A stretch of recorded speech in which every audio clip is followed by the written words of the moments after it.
지난주에 이어서 박준현 변호사와 함께하는 인간수업 두 번째 시간 다시 한 번 더 반갑습니다.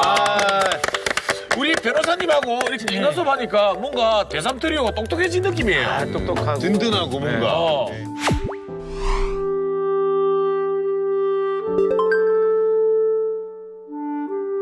한 명도 믿을 사람 없어.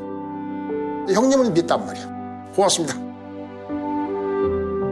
사건에서 막 억울함을 풀었다는 걸로 끝나는 게 아니라 사건 속의 사람을 우리 시청자들 분들, 우리 시민들이 좀 주목해 주셨으면 좋겠다. 이미지 때문에 그런지 몰라도 지난주와 의상이 똑같습니다. 네, 아무런 변화 없이. 지난번에 또 이렇게 잘 한 것 같아요. 그래서 이 옷 입고 다시 한번 잘해보자라는 그런 이렇게 해야만 호감이라는 걸 또 이렇게 간파하신 거죠? 네, 맞습니다. 네, 맞습니다. 한 주 동안 어떻게 지내신 거예요? 그래, 그러면 인간적이다. 네. 한번 여기서, 웃었으니까. 그러니까. 인간적이다. 상도라 하더라. 반성해야 되는 게 우리보다 시청률을 더 신경 쓰죠. 네. 예, 시청률 신경 씁니다. 제가 굉장히 충격받았거든요. 이렇게 웃겼는데도 안 나오나?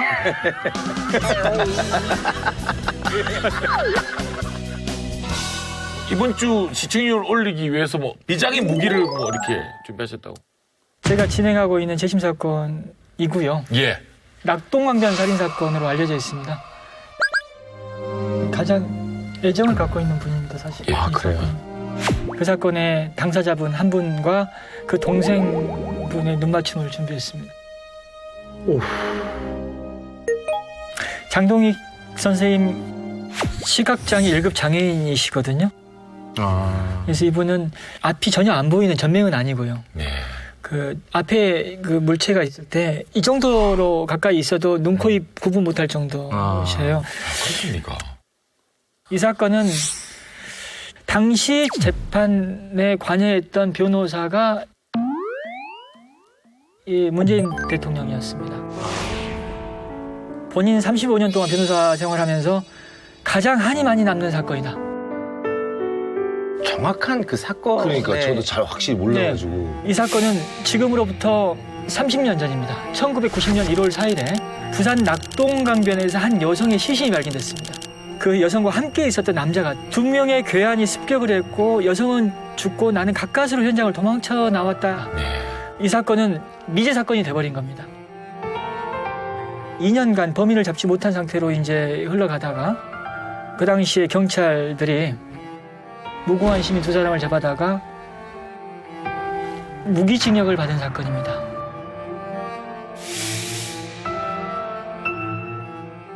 문 대통령께서는 사석에서 우리 박준영 변호사가 꼭 무죄를 받아냈으면 좋겠다. 박준영 변호사 앞에 또 우리를 꼭 붙여서 얘기하시더라고요. 그래서 무죄를 받아냈으면 좋겠다. 제가 이제 재심에서 이제 무죄 판결을 받아내면 결국 대통령이 한 풀어주는 일이 될 것이고, 그럼 어떤 일이 벌어질까 생각하면 잠이 안 올 때가 많았어요. 우리 박준영 변호사 우리를 꼭 붙여서 2번이나 얘기하시더라고요. 야망을 어떤 상상과 함께 또. 좋은 동력입니다. 그렇죠. 원래 인간에 대해서 공부하는 나라 네, 아닙니까? 맞습니다. 예, 인간수. 인간이기 때문에 개인적인 목적이 있고 때로는 이 개인적인 목적이 열정의 근거가 됩니다. 네. 죄송한데 야망의 끝은 어디예요? 진짜 꿈은 뭡니까? 일단 시청률을 올리는 게 꿈이고. 예, 그 저희들이 꿈과 일치하네요. 예. 예. 그 21년이 넘는 예, 예. 시간을 억울하게 역살이 하셨죠. 예, 출소 후에 2017년 5월에 재심 청구한 사건입니다. 재심 청구하던 날이고요. 아, 멋있다, 진짜. 막 미치겠다. 와, 진짜. 소름이 너무 돋지. 그리고 재심 개시 결정은 2020년 1월에 내려졌고 30년간 기다렸던 재심이 마침내 결정되자 참았던 눈물을 흘립니다. 어머니, 아버지가 지금 영천 호국원에 계십니다. 달려가가지고 말하고 싶습니다. 진실은 밝혀집니다. 졌습니다. 라고 말하고 싶습니다.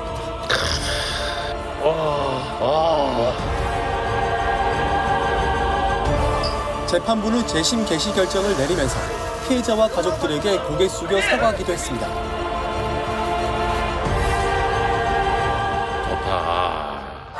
어떤 사건의 무죄를 밝혀내면 이제 그 억울함을 풀었으니까 그분들이 잘 살아갈 것이라고 다들 생각하지 않습니까? 최근에 제가 좀 충격적인 일을 목격했어요. 재판 끝나고 나서 식사 자리가 있었는데 나를 그냥 내버려 두란 말이야. 나 힘들었어 막 하면서 이렇게 굉장히 흥분하셨어요. 이 막내 동생 아주 유순하고 굉장히 털털하고 굉장히 성격 좋고 이분이 뭐라고 화낸다는 걸 상상도 못하는 이런 분인데 그래서 요즘 상황이 가장 힘든 것 같아요. 저는 이 가족분들이. 오늘 이 자리를 통해서 서로의 상처에 대한 얘기도 하고 풀 것도 풀면서 이 상황이 한번 계기가 되고 힘이 됐으면 좋겠다는 생각 갖고 진행됐으면 좋겠습니다. 자, 이 이야기는 얼굴 옥살이를 한 오늘의 주인공 네. 그리고 그 형제 간에 벌어진 그날에 대한 네, 이야기 지금 당장 네. 만나보도록 하겠습니다. 네, 네.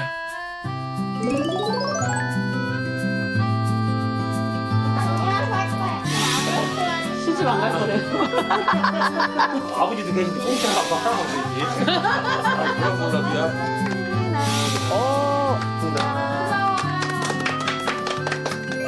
그렇지, 이런 게 이제 일상적인 생활이지. 아, 그렇죠. 아. 응?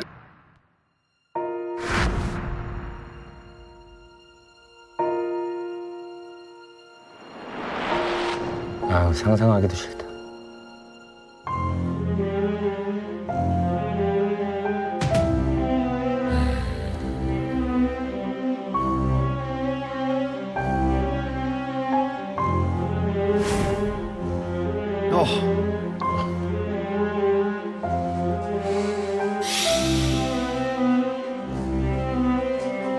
우리 가족들의 21년 세월은 잊어버린 세월이 되는 거죠.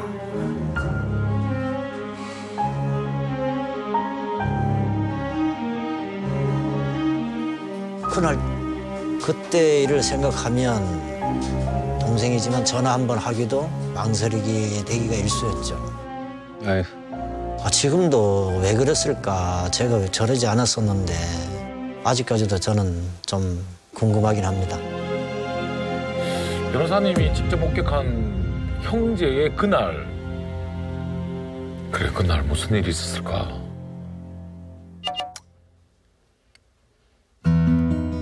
안녕하십니까? 저는 부산에서 온 장동익이라 합니다.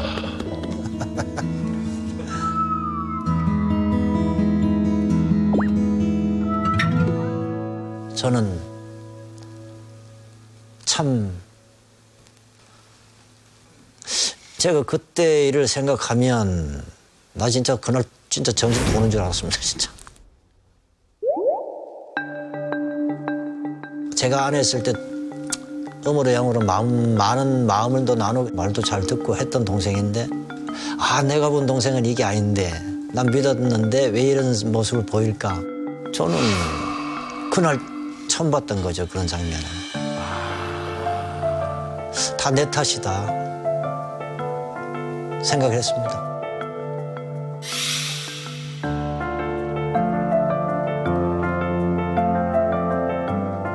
제가 지난날 본의 아니게 진역을 21년 5개월 20일을 살고 나갔습니다.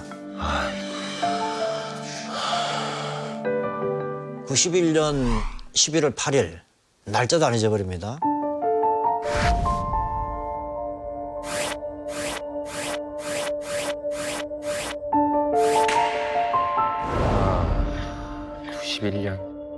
저는 방에서 2살 먹은 애기하고 놀고 아내는 부엌에서 그냥 저녁 상을 보고 있었어요. 신기하지. 와, 신기하지.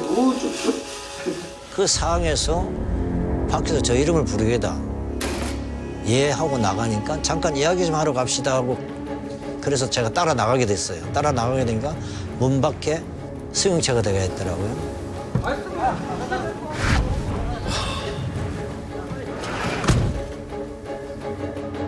저도 가는 것도 모르고 따라간 곳이 경찰서가 됐죠.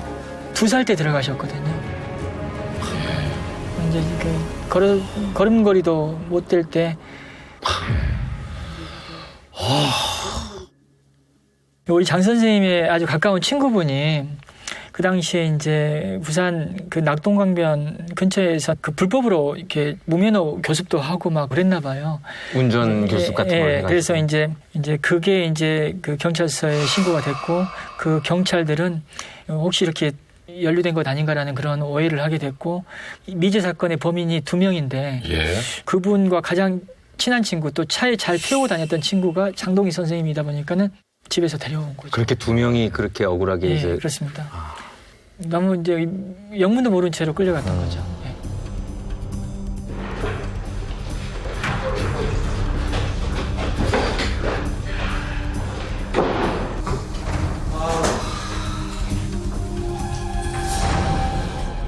뭐 강도 뭐 살인 얘기를 하는데 저 생전 구경도 못한 사건이니 아유 저 모릅니다 하고 모른다고 대답을 했으나 제 말은 들어주지 않고 네가 안 했으면 누가 했어 하면서 자기 신고 있던 슬리퍼 벗어 꼴대기를 때리더라고요.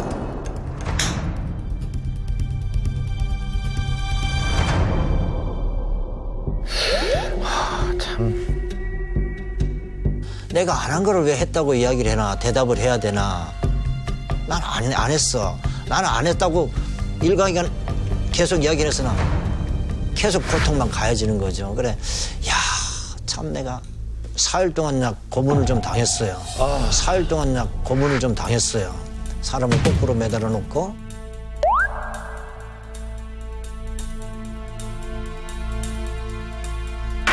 얼굴에 수건을 가려놓고 막 물을 부니까 코로 입으로 물이 들어가잖아요. 제가 본능적으로 막 몸부림을 치게 되더라고요, 거꾸로. 그러다 보니까 정신을 잃게 되고 막. 이 그림은 장동희 선생님 앞이 안 보이니까 직접 그림을 그릴 수는 없고요. 그 함께 21년 이상 억울하게 옥살이 하신 분이 예. 직접 본인이 겪었던 상황을 그렸습니다. 이렇게 물을 붓고 겨자물을 섞어서 또 고문을 했다고 해요. 그래서 이분은 그 부산에 살다 보니까는 회를 그렇게 좋아하시는데 겨자 찍어 먹지 않습니다. 그 트라우마가 예, 트라우마 때문에. 잠을 재우지 않을 때 목덜미에 이제 물을 한 방울씩 떨어뜨리는 고문을 했다고 합니다. 이게 별것 아닌 것 같아도 같은 자리에 계속 떨어지면 굉장히 섬뜩하고 그러니까. 소름 끼치죠. 그래서 이분은 비가 세차게 내려올 때는 상관없다는 거예요. 그 비를 맞을 수 있는데 가랑비가 한 방울 한 방울 떨어질 때는 그냥 우비를 뒤집어 쓴다고 합니다. 그런 트라우마를 겪고 있죠.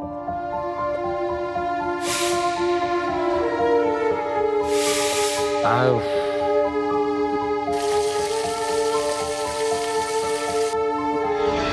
아, 난 진짜 너무 안타깝다, 진짜. 이런 걸 한 4일을 당하고 보니까는 아, 살아야 되겠다. 가족들을 생각하면서 내가 살아야 되겠다. 그래가지고 이제 거꾸로 매달린 상태에서 말을 못 하잖아요. 얼굴에 수건을 가리고 말을 할 수가 없잖아요. 그러니까 듣기는 듣는데 그러다 보니까 네가 했으면은 했다고 그래 하면서 손가락을 움직여 이러는 거죠. 아, 이러고 나는 주먹만 쥐고 있다가 계속 고통만 가해지는 거죠. 그래, 야, 참 내가 더 참아야 되는데 더 참지 못하고 손가락을 움직이게 된 거죠. 아, 진짜. 그 당시에 그게 내가 손가락을 움직였던 게 그게 지금도 후회되는 건 사실입니다. 그 손가락을 움직이지 않았더라면 내 고통 하나로서 끝났을 건데. 아이고. 국가폭력 피해자들이 겪은 고통들, 그 피해자들의 얘기를 듣다 보면은 가해의 대상이 국가고 국가 공무원이긴 하지만 그 원인이 거기에 있긴 하지만 이 세상을 살아가려면은 내가 뭘 잘못했을까 자책을 하면서 살 수밖에 없어요. 이분도 이 모든 상황이 어찌 보면은 본인 책임이 있는 건 아니거든요. 그럼에도 불구하고 다 내 책임이죠라고 하면서 사는 것 같아요. 그래서. 그래가지고 시키는 대로 하고 나서 진술서 쓰라는데 내가 뭘 써야 되는지 모르는 거죠. 쓸 수가 없죠. 그러다 보니까는 그 경찰관이 그냥 불러준다 쓰라면서 불러주더라고요. 진짜 이거는 불러주는 대로 쓰다 보니까 그게 이제는 진술서가 되더라고요.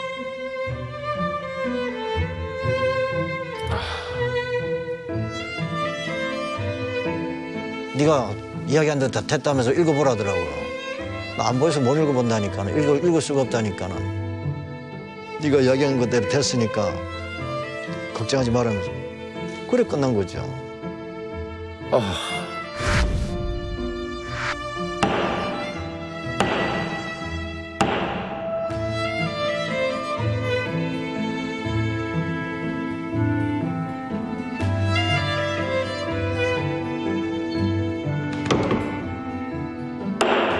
무기수가 돼가지고 21년 5개월 20일을 살고 나오게 됐습니다.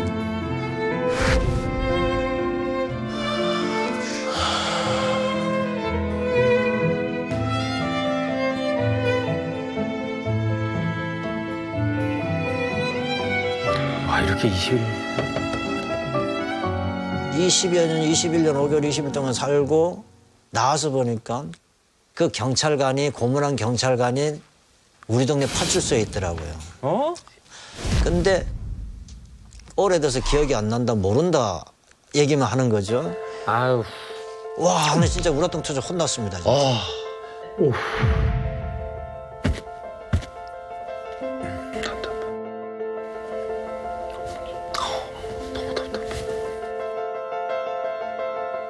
그 당시에 이제 그 경찰을 만나러 갔을 때 제가 옆에 있었거든요.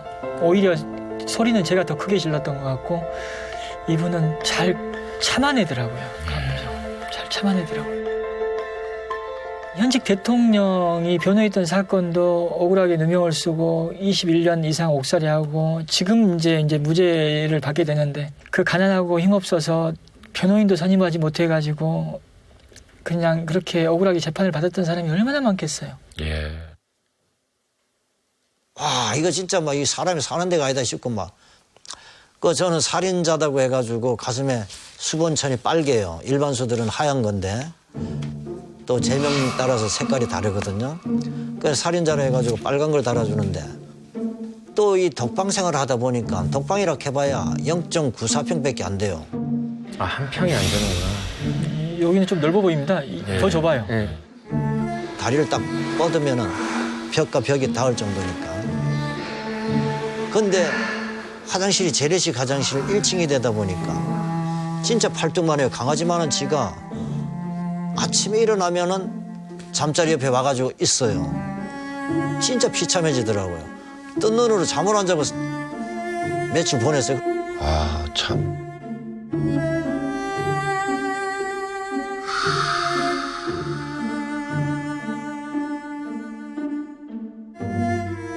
와, 내가 이런 세상을 왜 살아야 돼 하면서 진짜 원망도 많이, 세상 원망도 많이 했고 참 내가 스스로 이 세상에 살 자격이 없다면서 막 이 자포자기도 막 했습니다.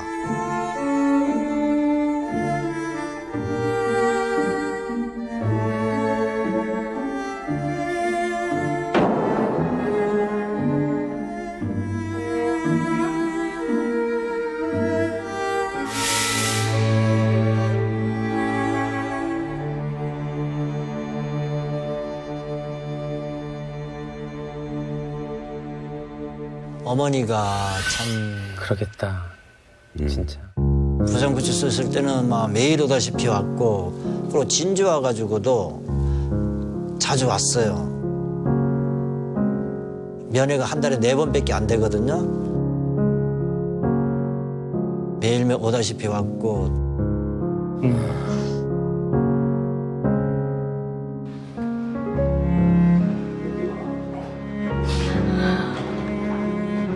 그래. 그럼.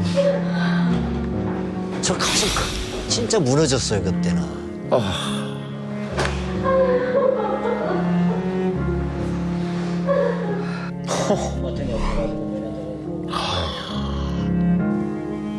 딸도 어렸을 때는 엄마 등에 업혀가지고 면회도 오고 자주 왔죠. 그래가지고 이제는 가족들을 생각하면서 이래가 내가 안 되겠다. 그래, 살아나가자. 내가 살아나가야지만이 내 진실도 밝히게 되고 또 가족들이 있는데 가족들이 살인자 가족이 아니라는 것도 말을 해줘야 되는 거 아니겠나. 일단 내 살아나가야 되지. 나가자 이래가지고 서해방에 또 아는 형님이 있어가지고 가가지고 참어린자 하나 써주세요. 마음심자 하나 써주세요. 안에 속옷에 붙여가지고 다녔어요. 가슴속에 붙고 다녔어요. 그래가지고 내가 이 참어린자 생각해서 모든 걸 참아야 된다. 그러면서 내가 내 자신과 싸움을 했다 생각합니다. 너무 외로웠을 것 같아요. 너무.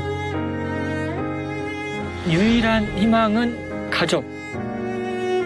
그래서 그렇게 가족 생각하며 버텼다고 합니다. 만기 날짜가 없다가 2013년 4월 26일이라는 날짜가 찍어져가지고 가명장이 딱 내려오더라고요.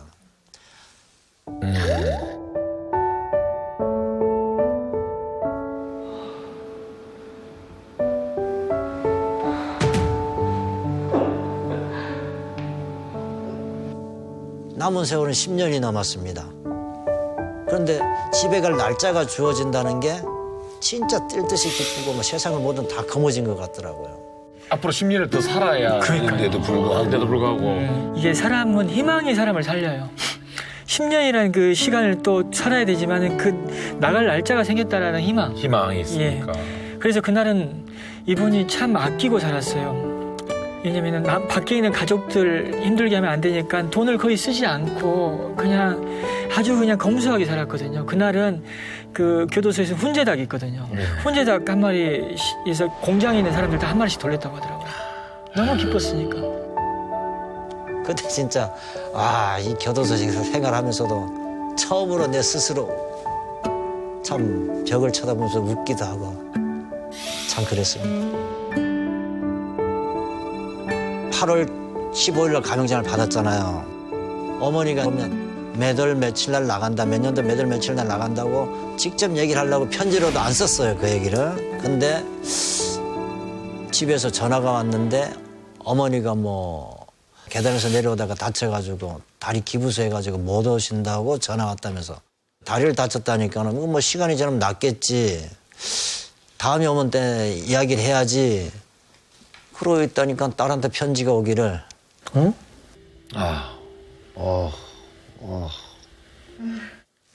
할머니 대병원에서 암 수술하고 있다고 편지가 온 거죠. 진짜 또 그 편지를 받고 그냥 모든 게 싫어지더라고요. 좌절하다시피 좌절했죠.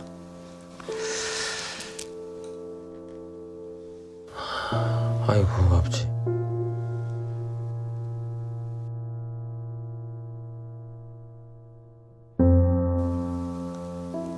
모냈죠. 그 이후로도 모냈습니다. 저는 그래 안에서 어머니가 2003년도 11월 달에 돌아가셨더라고요. 그러다 보니까 제가 임종도 모내고 그랬습니다. 그게 지금까지 보면 제일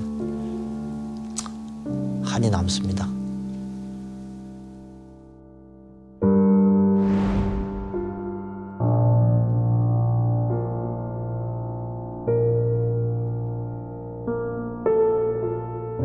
돌아가실 때 눈을 못 감고 돌아가셨습니다. 눈 뜨고 돌아가셨고 유언은 내가 죽어서라도 내 아들을 억울함 밝히겠다라는 말을 남기고 돌아가셨다고 합니다. 그래서 이 어머니의 바람대로 이제 곧 이제 무죄 판결도 받게 되고 그래서 가장 기뻤던 해죠. 수감 생활에서 2003년은 근데 또 가장 슬픈 해이기도 하죠. 희망과 절망이 교차하던 해.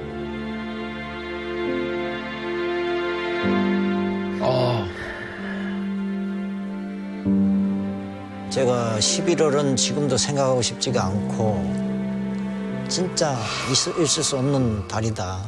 11월에 모든 게 이루어졌다 보니까. 그래가지고 이제 달력을 제가 뭐 방에다 갖다 걸어놓게 되면 걸기 전에 11월은 뜯으시나? 11월 달 달력을 뜯어가지고 없애놓고 달력을 걸어가지고 달력을 보기도 했죠. 11월이 그만큼 생각하기가 싫었던 겁니다.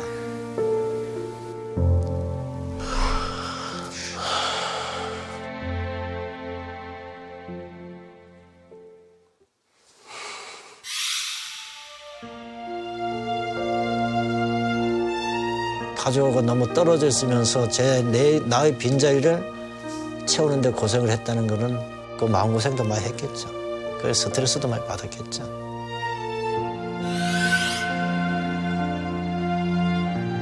참 순수한 맛도 있고 그때는 담배도 안 피우고 술도 먹을 줄 몰랐어요. 진짜 저 밖에 같이 생활할 때는. 근데 저는 그날 나 제 동생이 안 그랬는데 왜 저럴까.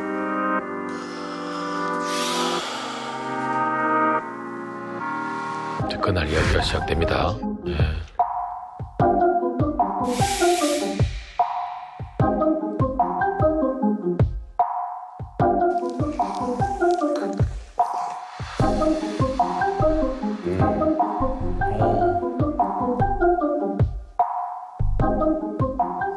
안녕하세요.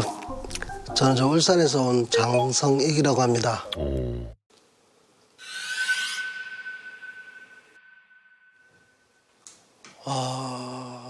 좀 순간 좀 당황 좀 했어요. 뭔 사건도 있긴 있었는데 그분에서 여기 내가 올 그게 되는지 뭐 망설임은 있었지만 그래도 허락은 했습니다. 그날 사건. 집에 형이 다른 형들한테 모르겠는데 내가 막내라서 그런지 기둥이라고 해야 되나? 그런 데다가 21년 동안 자리가 없으니까 빈자리가 좀 컸죠, 그게. 기둥이었는데. 형 들어가고 난 뒤로는 엄마 형밖에 없었어요. 어머님이 이제 형 저 들어간 뒤로 제일 첫 밥은 퍼가지고 아랫목에 뚜껑을 딱 놓고 이걸 21년 그 어머님 돌아가시기 전까지 계속 하셨죠. 아유. 어머님하고 있을 때 면회를 한 번씩 갔다 오잖아요. 근데 진주라는 곳은 교통편이 불편하거든요. 버스 내려서 다시 또 버스 타고 산골짜기로 1시간을 더 들어가야 돼. 왕복 7시간. 일주일에 한 번씩 그래 갔다 오시는데 그렇게 갔다 오시면은 어머님 그냥 곱게 끊으시고 그냥 하고 그냥 누워 계시는 거예요. 그게 참 보는 자식 입장에 참 힘들어요, 그게.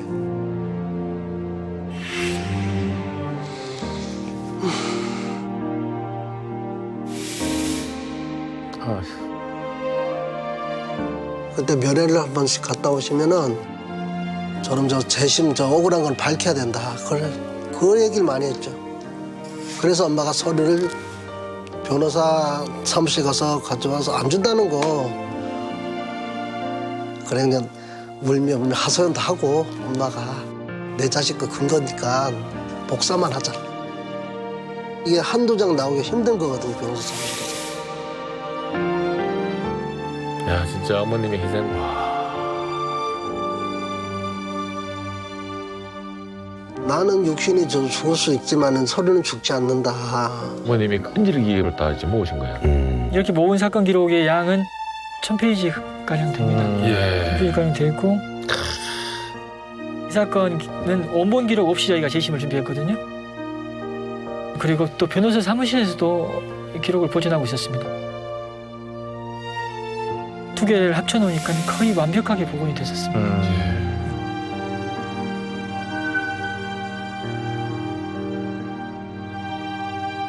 셋째 형이 고생 좀 했어요. 이사를 한 3번, 4번 갔었거든요. 그때마다 그 소리는 다 좀 챙기셨더라고요, 형님. 그게 제일 그 1호죠. 막내가 이제 오늘 와 있긴 하지만 이 모든 가족의 대표로 와 있는 거죠, 사실. 네. 그런데 어머니 돌아가셨을 때 신청도 했거든요, 교도소에. 잠깐 기호해서 볼 수 있게 해두려고. 근데 안 된다 하더라고요. 어머니 또 아들 기다렸는데 나는 재심 못 보지만 재심 꼭 될 수 있으면 좋겠다고. 될 거라고. 그래 어머님 마지막 그 얘기를 하시고 눈도 못 감고 가셨어요 어머니가. 눈을 못 감았죠. 재심 얘기만 하시다가 눈을 못 감았죠.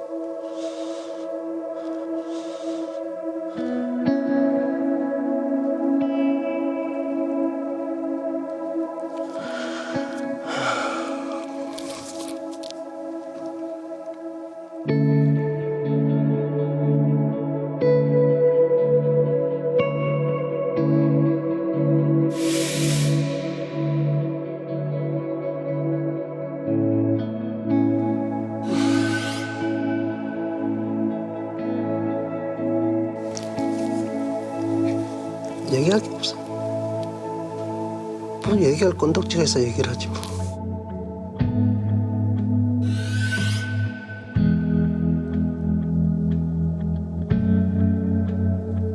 내 생활이 없었지 뭐. 아침에 나오면은 법원 가요. 법원 가서 한번 서류 한번 살펴봤다가 또 변호사 사무실 갔다가 서류 받아와서 서면 보면 지하상가에 복사실 조그만 데가 있어요. 그냥 요렇게 들고 가가지고 한 몇 군데 들려서 복사해둘라 그러고.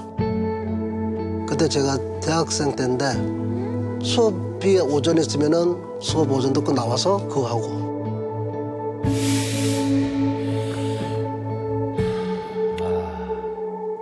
그런 세월을 계속 보낸 거죠. 내가 그때 상태에서는 그걸 복사를 해야 근거를 남겨야 돼. 그게 더 중요한 거지. 점 받는 그게 중요한 게 아니었어요. 그때는 복사기도 안 좋았다고 합니다. 또 다른 손님도 받아야 되는데 계속 혼자 쓰고 있는 게 이제 좀 눈치 보여서 예. 그냥 또 멈추고 다시 가고 그렇게 했다고 하던데요. 그러니까 동생 입장에서 일반적으로 대학생으로서 누릴 수 있는 어떤 뭐 이런 시간들이 다 형의 어떤 누명을 또 재심 받기 위한 다 이 시간에 이렇게 소비가 된 거죠. 대학생 때 캠퍼스 낭만 같은 거 그런 거 없어요. 형하고 엄마가 저래되는데 어떻게 낭만을 그리냐.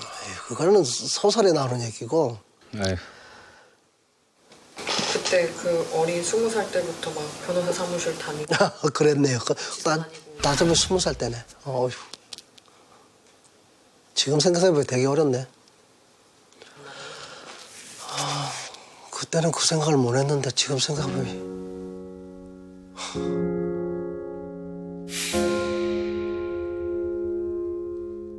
예전에 여자친구랑. 그건 나이 들어서 한 거예요. 나이 들어서.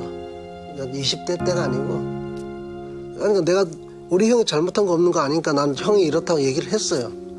그걸 또 엄마한테 부모님한테 얘기했네? 부모님이 안 된다. 그러면 안 된대요. 그러면 안 되면 끝났다. 하지 말자. 만나지 말자. 그게 끝이죠. 내 형님 때문이 아니고 내 생활이 그런 거예요.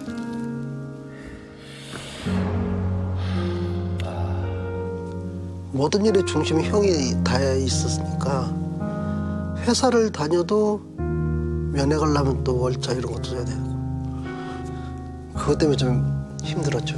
면회 가는 것보다 그게 더 힘들어요.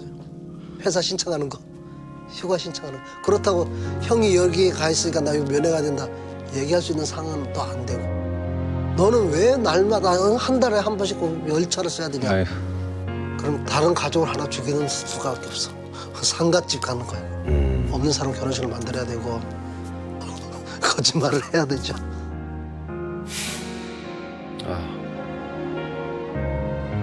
그러면은 나는 또 면회 힘들게 시간 내서 또 면회 가면 그럼 또 늦게 왔다고 또 뭐라 그러고 나는 내 나름대로 한다고 했는데 근데 매번 갈 때마다 술 먹지 마라 조금만 먹어 잔소리 그래 해놓으니까 아 진짜 섭하더라고.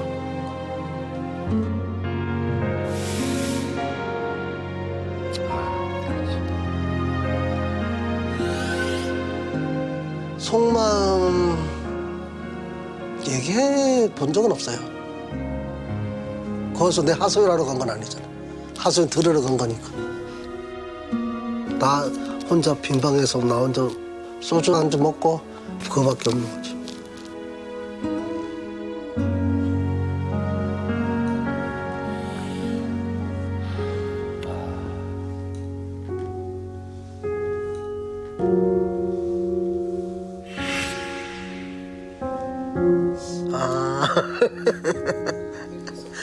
그 얘기 괜히 했어 진짜. 내색만 안 할 뿐이에요. 그냥 우리끼리 그냥 그런 거 눈치 보면서 그냥 내색만 안 할 뿐이에요. 형한테 일일이 다 말할 수 없지만 동생에게도 너무 많은 고충이 있었어요. 너무 많은 고충이 있었던 거야. 그치? 안에 있는 분은 안에 있는 분 나름대로의 고통이 있었고 그렇습니다. 밖에 있는 가족들은 밖에 있는 가족들 나름의 고통이 있었는데 그 짧은 적견 시간에는 그런 얘기 전혀 없이 그냥 서로에 대한 격려나 이렇게 끝을 낸단 말이에요. 근데 그런 긴 시간 동안 그렇게 서로 간에 이제 그 상처는 쌓여는 가는데 이걸 한 번도 풀지 못한 상태로 이렇게 계속 겪은 거죠. 예. 삼촌도 돼야 되고 아빠도 돼야 되고 또 형수한테는 또 남편도 돼야 되고 1인 3중 4형 뭐 형한테 가면 또 동생도 됐어야 돼야 되고 내 기억 속에 막내 대접 받아본 게 없는 것 같아요. 막내 대접이 별건 아니잖아요.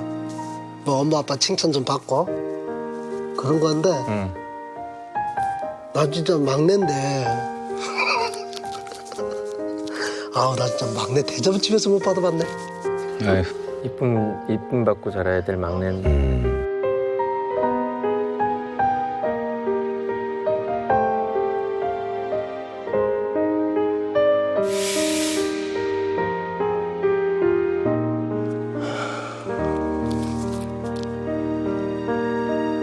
제일 힘든 거는 엄마가 없는 지금이 제일 힘들어요.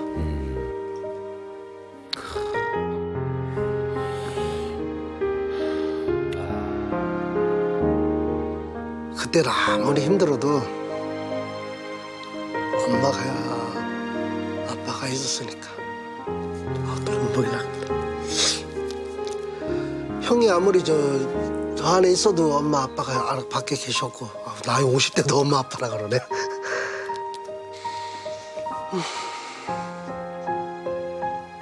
그게 힘든 거죠.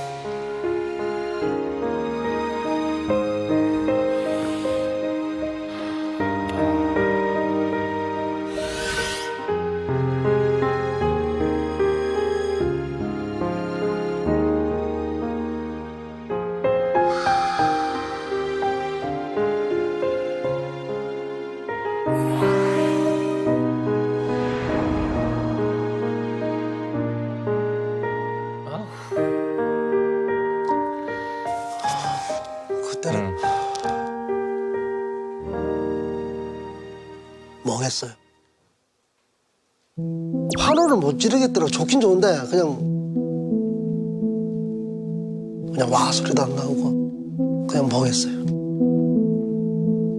그걸 왜 한 10여 년 시간 가면서 이게 안 됐던 게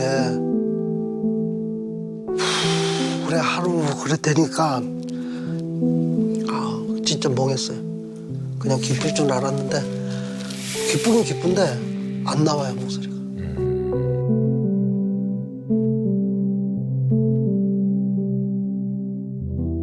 그날 공판 마치고 이 평소 같으면 그냥 예 하고 그냥 넘어갈 그냥 아무것도 아닌 일인데 그날따라 그냥 나름 무의식적으로 그냥 폭발을 한 거예요 제가.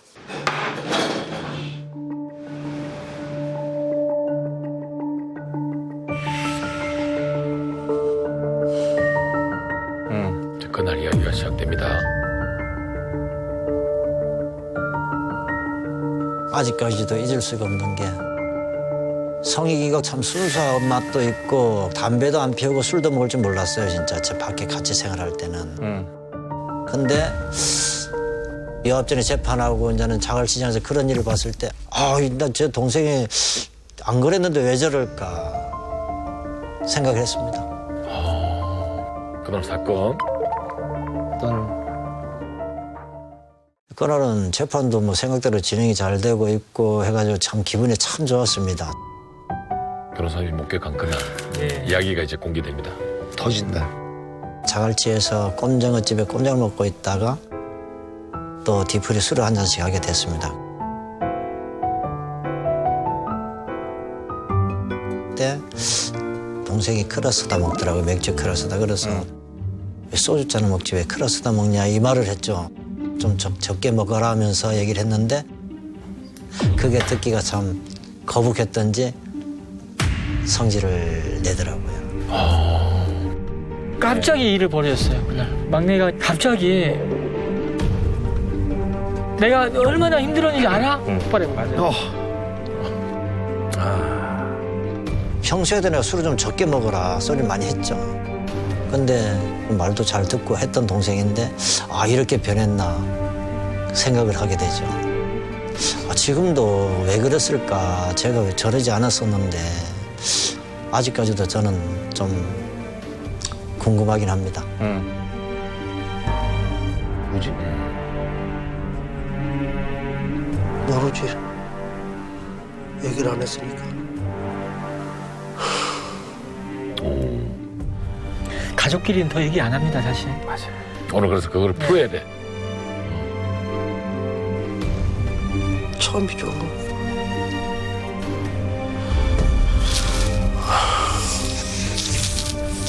내가 그 제어가 안 됐을 것 같아.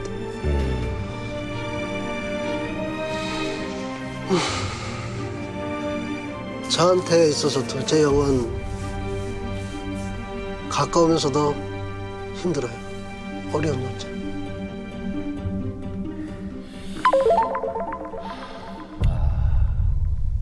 어떤 사건의 무죄를 밝혀내면 그 억울함을 풀었으니까 그분들이 잘 살아갈 것이라고 다들 생각하지 않습니까?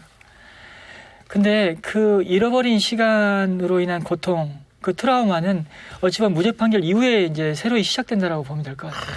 오늘 이 자리를 통해서 서로의 상처에 대한 얘기도 하고 풀 것도 풀면서 이 상황이 한번 계기가 되고 힘이 됐으면 좋겠다는 생각 갖고 진행됐으면 좋겠습니다.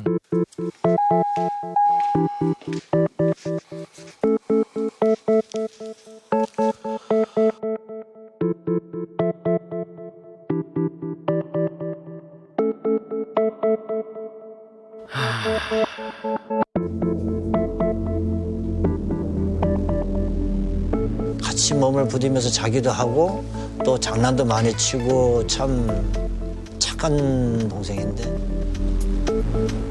지금도 왜 그랬을까 제가 왜 저러지 않았었는데 아직까지도 저는 좀 궁금하긴 합니다. 음.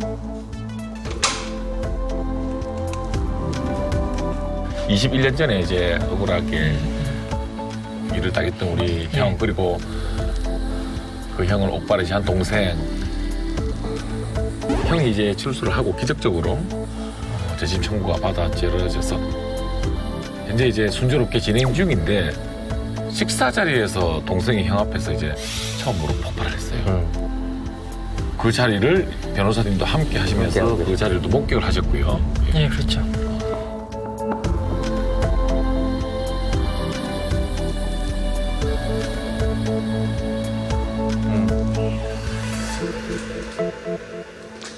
나 보여? 너무 멀다. 멀어? 좀 땡길까? 잘 안 보여요. 일단 어떤 형체가 앉아있고 움직인다라는 그런 느낌이거든요. 의도적으로 이렇게 밝게 표정 네. 관리하시고.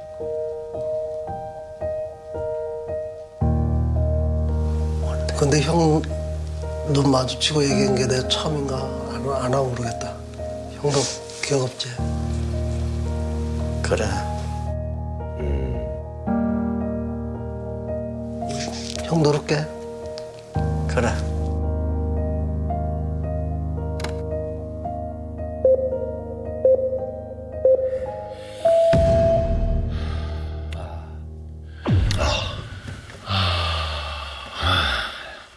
한동안 꽤 사건 경험을 했다라고 생각하던 시점에도 가족의 고통에 대해서 잘 몰랐습니다, 사실. 예. 그 억울한 당사자의 사건 내용에 많이 주목했지 당사자가 겪고 있는 고통과 그 주변인들이 겪고 있는 트라우마나 어떤 고통, 상처는 잘 몰랐어요. 예. 근데 무죄를 받는 것도 상당히 중요하지만 무죄 판결 이후에 이분들이 진짜 남은 인생을 잘 살게끔 하는 것도 정말 중요한 문제더라고요. 그렇죠. 근데 이 과정에 제가 할 수 있는 뭔가가 있다면은 하는 게 맞다. 변호사님은 그럼 이 형제 두 분의 사이는 어땠어요? 이 변호사님이 보시는 관점에서. 너무 좋았죠. 네, 정말 각별해 보이고. 예, 전혀 저는 어떤 긴장 관계가 있을 거라는 생각은 전혀 안 했습니다.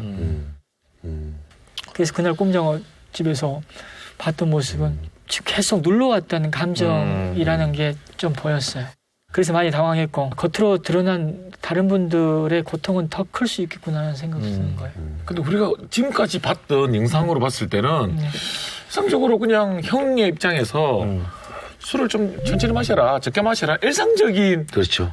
뭐 잔소리라고 해도 그냥 뭐 이렇게 좋은이었는데 어떤 부분들이 뭔가 이게 내간을 이렇게 탁 건드려서 그냥 막내 동생이 폭발하게 됐는지 오늘 변호사님 오늘 그동안의 그 궁금증이 오늘 다 풀리겠네요. 일단.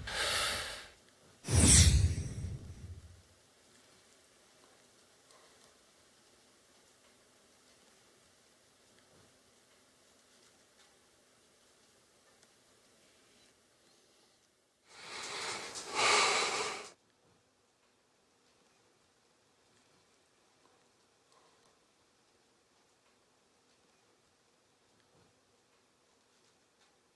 21년 동안 형은 안에서 힘들었지만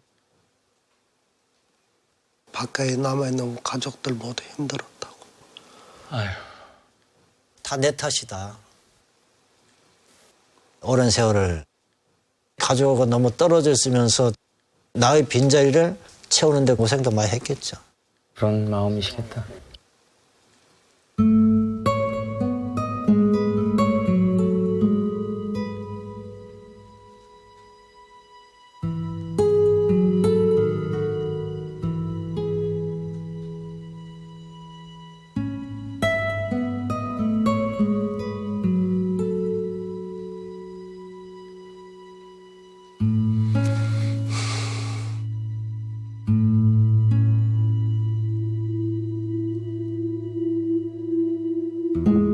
동생이 50이 훌쩍 넘었지만은 어렸을 때 참 얼굴 한 번씩 이렇게 딱 만져보면 얼굴에 여드름이 많이 나고 그게 생각이 많이 납니다.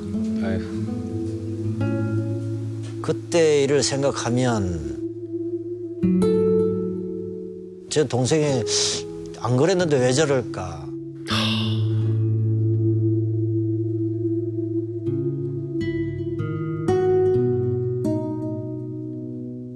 저한테 있어서 둘째 형은 가까우면서도 어려운 존재.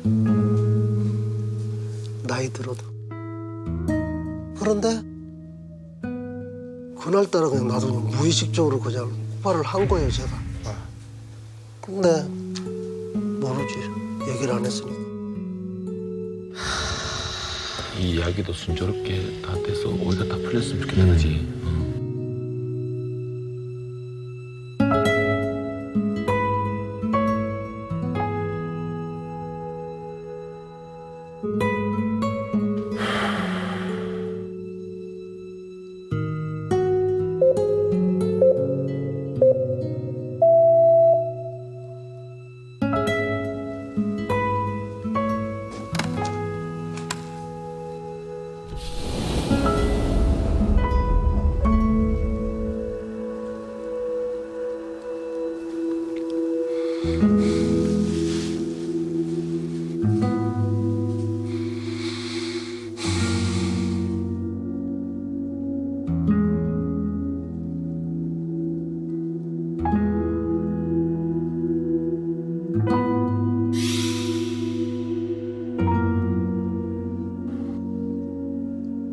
자, 이제 어떤 대화가 오고 갈지.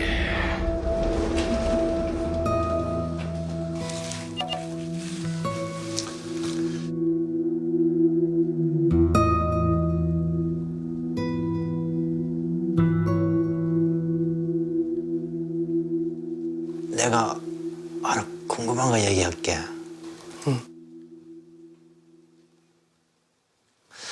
그 옆전에 그 자갈치 시장에서 그 재판 마치고 저녁 먹고 한잔 할 때 네.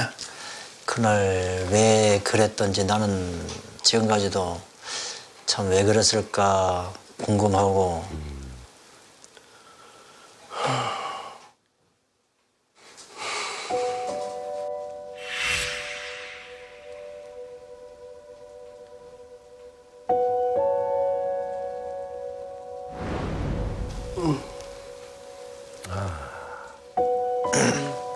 내가 먼저 얘기할게요.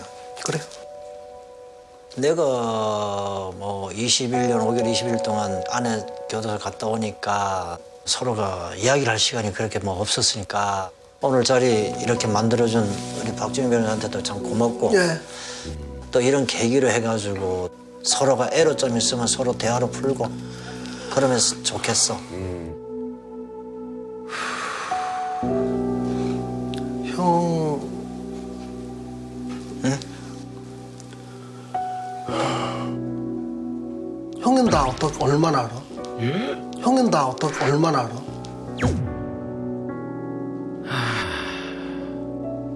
형은 나를 얼마나 알아? 너? 응. 너에 대해서 나는 응. 옛날에 장난치고 뭐 부닥거리 하고 막 하던 그런 모습 그대로 간직하고 그냥 있지. 막내로만 가지고 있잖아. 그렇지.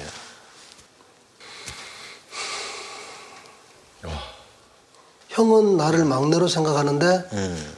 현실적인 나는 사남의 사형제인데 현실적으로 나는 막내였던 적이 없다고 집에서.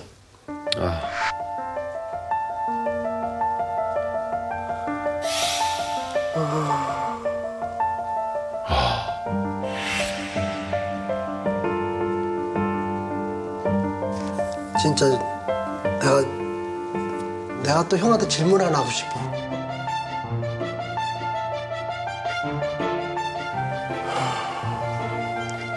형이 내가 가지고 내가 왜 그랬는지 한번 생각을 한번 해봤었나 하면까 묻고 싶어.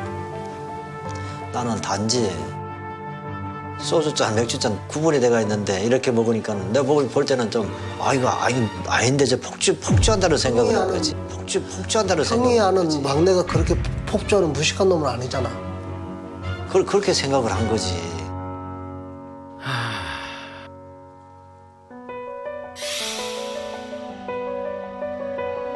형은 그냥 나한테 좋게 생각을 하고 이렇게 하지 마라, 건강 챙겨라 그런 거잖아. 그렇지. 그렇지. 그런 거 아니면 뭐. 근데 내 입장에서 보면은 그게 좀 잔소리로 들려.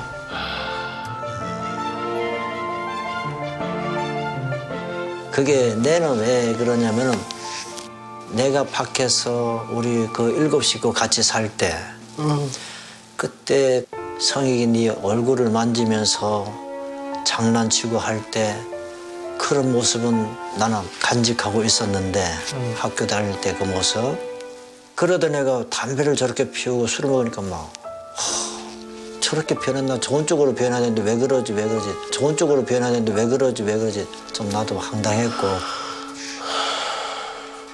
아이고.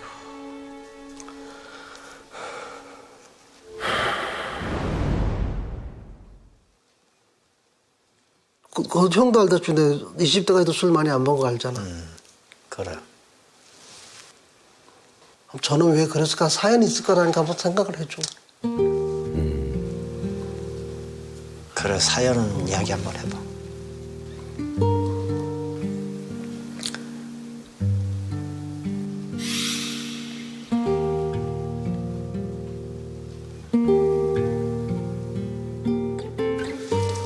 구체적으로 어디다가 얘기를 해본 적이 없어가지고 참 얘기하기가 그러네. 마음속에 갖고만 있었지 얘기를 해본 적이 없으니까. 이 사실상 첫 대화입니다. 이렇게 길게 얘기를 나눠본 적이 없답니다. 꼭 필요한 대화입니다, 변호사님. 네, 예. 끄집어내서 대면해야 돼. 난 어디다가 형 얘기를 한 번도 해본 적이 없어. 형 때문에 겪었던 일인데도 그러니까. 집안 때문에 힘들어도 어디다 얘기를 못 하겠고 그걸 지금 나 혼자 또 술로 풀었고 아휴. 나도 힘들었다는 건데 그래 얘기해봐.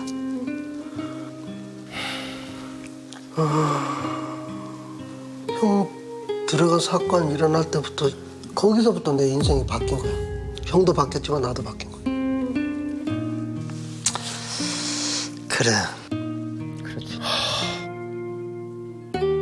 그러니까 20살 때부터 해가지고 지금 53년, 거의 33년 동안 내 생활이 없었어. 형이 안 있는 동안에.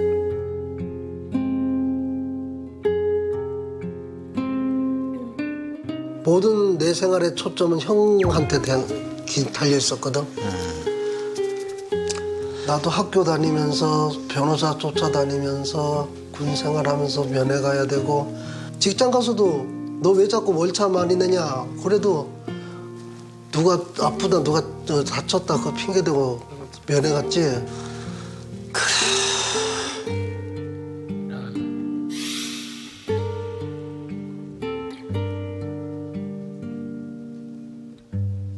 나는 최선이라고 한 만큼 했다라고 하고 간 거야. 근데 형은 그냥 잔소리 그냥 해놓으니까. 아이고. 그럼 나도 그것도 받아들이고 그걸 또 어디 얘기를 할 데가 없어. 난 그게 쌓이고 쌓인 거야. 그러니까 그게 왜 원인이 안에서는 갇혀 있다 보니까 밖에 상을 모르는 거야. 형은 단순하게 형 입장에서 형만 생각하고 그러잖아. 형 입장에서 형만 생각하고 그러잖아. 이게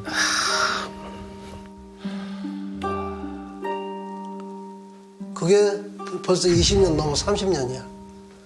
형하고 면회하면서 20년이고 바깥에 가족, 엄마, 아빠, 조카, 형수 이렇게 부딪히면서 난 아빠가 됐다가 삼촌이 됐다가 동생이 됐다가 형이 됐다가 그렇게 해서 30년, 40년 살았다고. 그렇게 해서 30년, 40년 살았다고. 어쩔 때는 아직 20대인데 아빠 역할을 해야 되고 남편 형수님 역할도 남편 역할도 해야 되고 또 아빠 가면 역할도 동생도 역할도 해야 되고 그때는 정말 그 포지션이 힘들었던 거야. 맞아. 그게 쌓인 거를 그날 폭발한 거야? 그게 쌓인 거를 그날 폭발한 거야? 안 그래?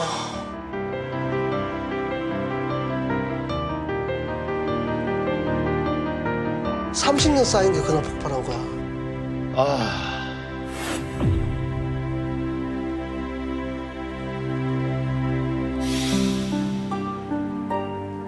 사람의 어떤 소통이라는 것은 말로써도 하지만 그 사람의 표정과 눈빛과 그렇죠. 이런 여러 가지 그 자세와. 공간에서의 어떤 그렇죠. 분위기가 중요한데 안 보여서 또 맞아. 형님은 물론 목소리로 많은 어떤 감정을 전달받긴 하지만 분명히 어려울 거예요.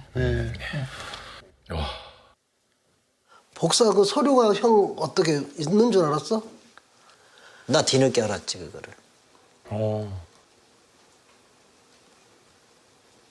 엄마의 혼이 묻었다 생각한다 그거는. 아이고. 그 복사하러 갈 때도 참 힘들었어 그게. 그걸 안 해줄라 하더라고 복사집마다. 그렇지. 그래서 그 한 집을 뚫으려고 애만 책도 복사해 가면서 그 집 뚫어가지고 복사를 했지. 그래 그걸 한 집에만 가져간 거야. 요 정도 해가지고 그래 2,000장이 된 거야.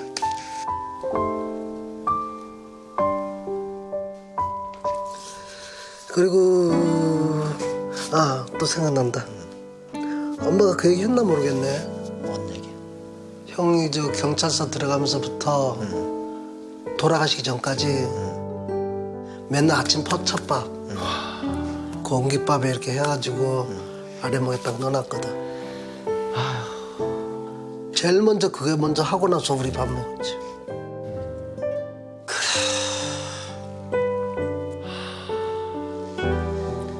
그만큼 우리는 형이 힘들었던 만큼 밖에 있는 사람도 더 힘들어. 아유 안에 사람 뭐 힘드냐 밖에 사람이 더 힘들었지. 난 엄마는 면회 오지 마라 소리다 내가. 그 6시간, 7시간이 걸려서 가가지고 귀껏 듣는 소리가 엄마 면회 오지 마라 소리 듣고는 집에 와서 며칠 밥 안 먹고 또 누워있으면은 그 제정신 아니다 진짜 엄마.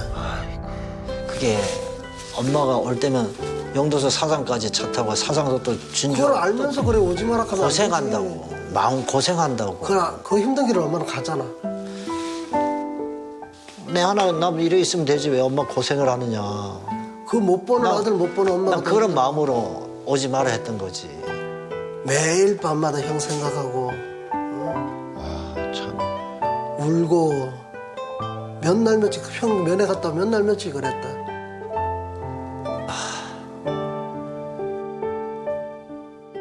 그걸 본 내가 어떡하냐고.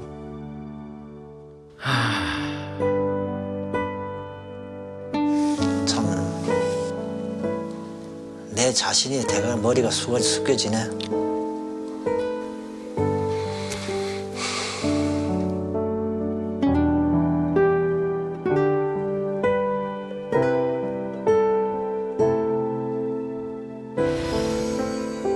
마음속에 갖고만 있었지 얘기를 해본 적이 없으니까.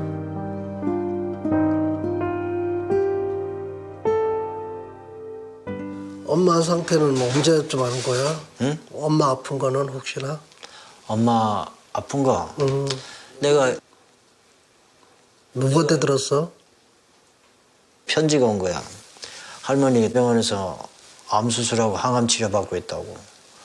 그래가지고 내가 그때 막 완전 또 엄마는 그걸 형한테 알리지 말았겠거든.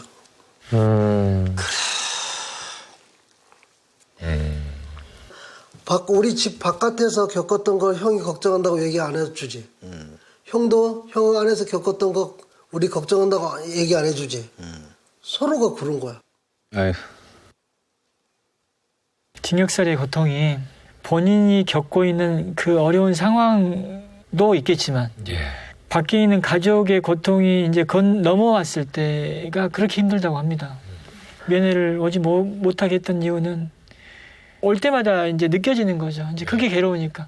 근데 저는 일반적인 고통은 아닌 것 같아요. 뭐냐면 죄를 짓지 않은 나의 가족이 수감 생활을 하고 있고 이 억울함을 풀어주기 위해서 뛰어야 되는 가족의 입장에서는 어디 가서 숨도 못 쉬고 말도 못 하는 거예요. 막내분이 지금 열심히 하고 본인도 지쳐서 자기도 기대고 싶을 때 못 기대는 이 모든 것들이 다 또 당연해지고 전혀 기댈 데가 없었던 것 같아요. 그게 가장 외로웠을 것 같아요. 형이 있었던 안에서의 생활 동안 바깥에 했던 나는 형만큼 더 힘들었다는 거 좀 알아줘. 그래야지. 아, 참.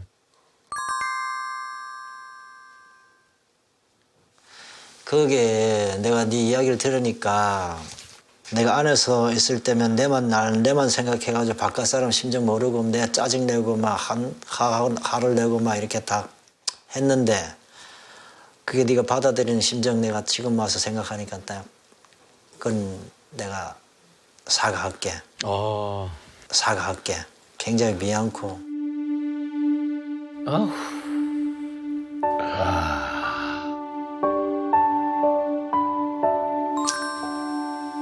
참 내 혼자 생각할 것 같으면 벌써 나는 이 세상의 사람이 아니었을 거야.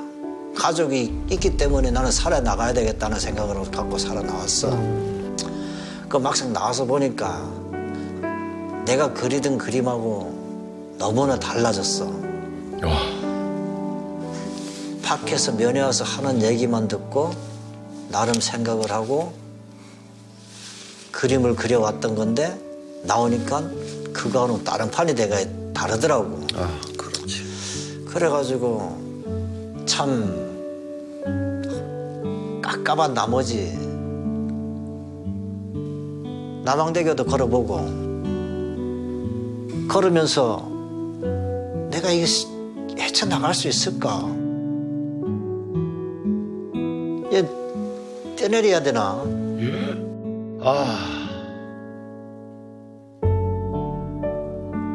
오만 생각도 다 했었어 내가. 그러다가 박정희 변호사를 만나가지고 또 지금 이 자리까지 온 게 전부 가족의 힘이고 엄마 기록 엄마가 길어가지고 성익이 복사하고 복이게 보관하고 그게 내 손에 오고 이게 지금까지 이 자리까지 오게 된 건데 결과가 지금 매듭이 잘 풀려나가고 있다는 걸 나는 생각을 해가지고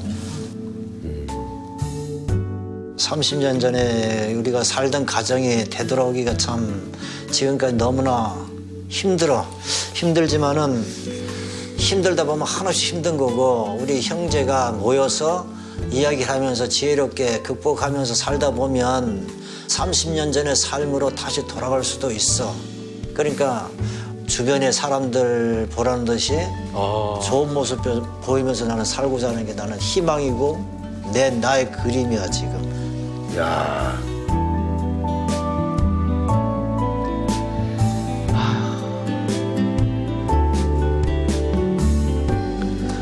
그렇게 가야죠.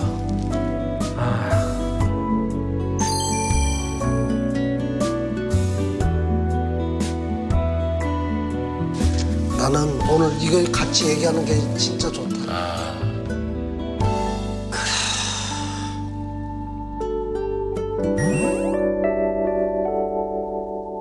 우리 앞으로 대화를 예, 나눌 그래요. 시간을 많이 아, 갖기로 좋다. 하자. 아, 좋아요. 대화 속에 사랑이 있어. 합시다. 야. 다시 사이 좋은 형제로 돌아왔습니다. 정말 좋다. 막내하기가 힘들었었지. 근데 오늘은 막내예요. 즐거움이랄까? 행복이랄까? 내가 살아나오길 잘했다. 아, 진짜. 우리 가족은 이제 시작이다. 같이 합시다, 형님. 다시 시작.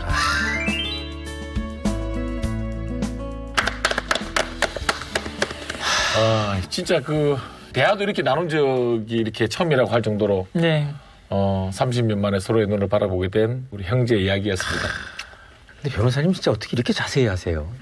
사람 공부하죠. 사람 공부. 예. 어느 순간부터 뭐 경제적인 문제나 어디 놀러 다니는 이런 얘기보다는 이분들 만나서 제가 배우는 게 많으니까 그렇습니다. 네. 이 정도의 억울한 그 20몇 년 이상의 옥을 살다 나왔을 때 재심을 통해서 이제 누명이 벗겨지면은 한 얼마 정도 보상을 받게 돼요? 보상금은 수십억 나옵니다. 그나마 다행이다.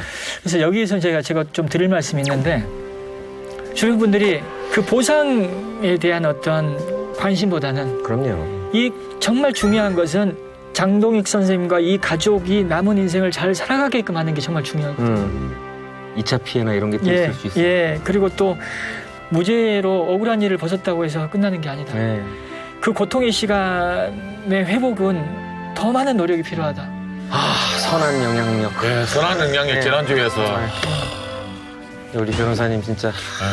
이렇게 막 좋은 걸 포장 막 해주시고 그러면 아니요. 어떻게 또 저 살아야- 포장 아니에요. 포장 아닙니다, 진짜. 그렇습니까? 네. 변호사님 혹시 개인적으로 제일 갖고 싶은 게 뭐세요? 그냥 물질적인 것 중에 제일 갖고 싶은 게 있다면 그냥.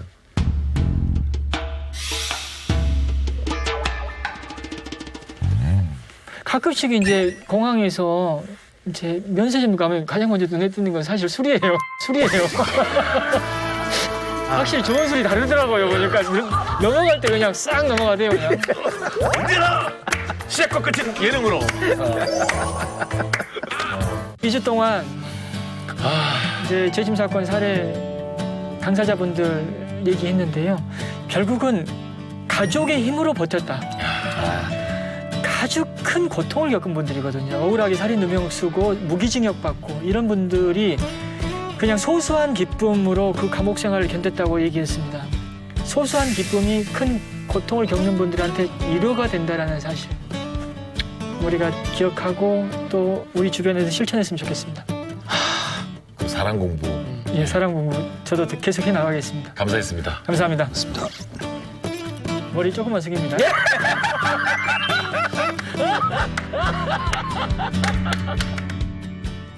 채널 A